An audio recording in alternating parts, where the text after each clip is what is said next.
Hello everybody and welcome back to another video. In today's video I'm going to show you how you can blockade ports in Rome Total War. Now ports are quite a crucial part to any settlement's income generation.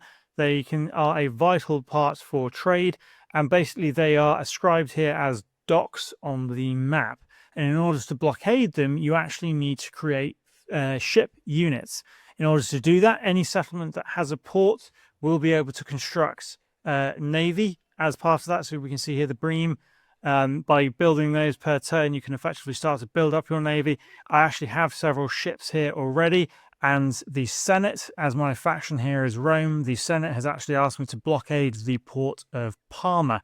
So what I'm going to do is send my ships over here now. I'm going to attack a neutral faction. I'm just going to skip this turn quickly now so we can see what happens. Now it's a new turn. I'm going to right click this again and confirm that I do want to attack a neutral faction, and we have now blockaded the port. As you can see, there is now spikes with rope around the port. That is signaling that it is now blockaded. You can also move units to the port as well on land if you wish to. That will have the same effect.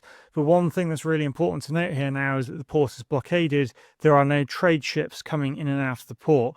Where if you look here, for example, you can still see that my port here is connected with different trade routes. The sea trade route is currently bringing in 324 denarii.